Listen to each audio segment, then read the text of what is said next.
रावण द्वारा माता सीता का हरण करके श्रीलंका जाते समय पुष्पक विमान का मार्ग क्या था? उस मार्ग में कौन सा वैज्ञानिक रहस्य छुपा हुआ है?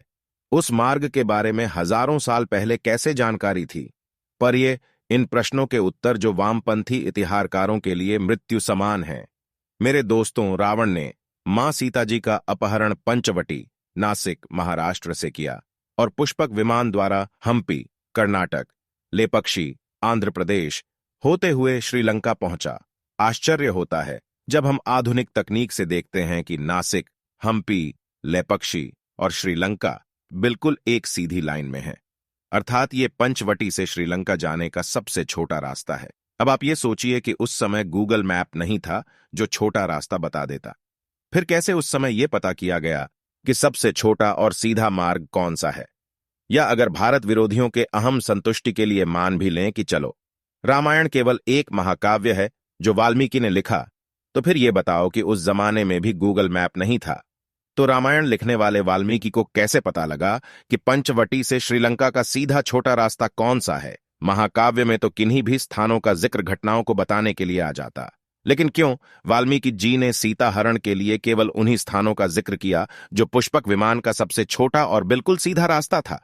ये ठीक वैसे ही है कि आज से 500 साल पहले गोस्वामी तुलसीदास जी को कैसे पता कि पृथ्वी से सूर्य की दूरी क्या है? जुग सहस्त्र योजन पर भानु यानी 152 मिलियन किलोमीटर हनुमान चालीसा, जबकि नासा ने हाल ही के कुछ वर्षों में इस दूरी का पता लगाया है।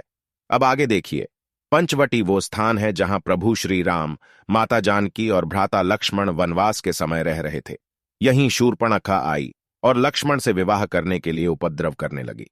विवश होकर लक्ष्मण ने शूर्पणखा की नाक यानी नासिका काट दी और आज इस स्थान को हम नासिक, महाराष्ट्र के नाम से जानते हैं। आगे चलिए।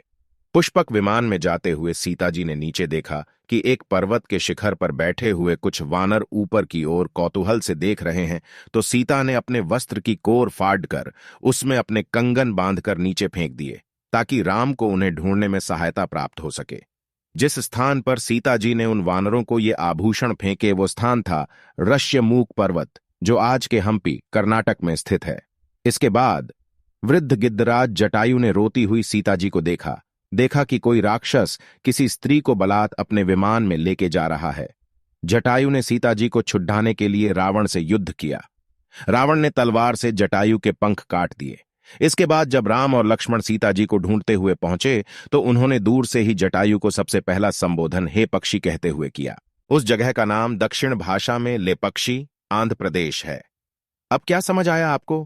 पंचवटी, हम्पी, लेपक्षी, श्रीलंका, सीधा रास्ता, सबसे छोटा रास्ता, हवाई रास्ता यानी हमारे जमाने में विमान होने के सबूत, गूगल मैप का निकाला गया फोटो नीचे है।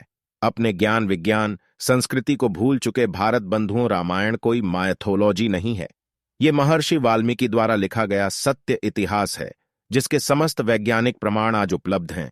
इसलिए जब भी कोई वामपंथी हमारे इतिहास, संस्कृति, साहित्य को मायथोलॉजी कहकर लोगों को भ्रमित करने का या खुद को विद्वान दिखाने का प्रयास करे तो उसे बिठा लेना और उससे इन सवालों के जवाब पूछना।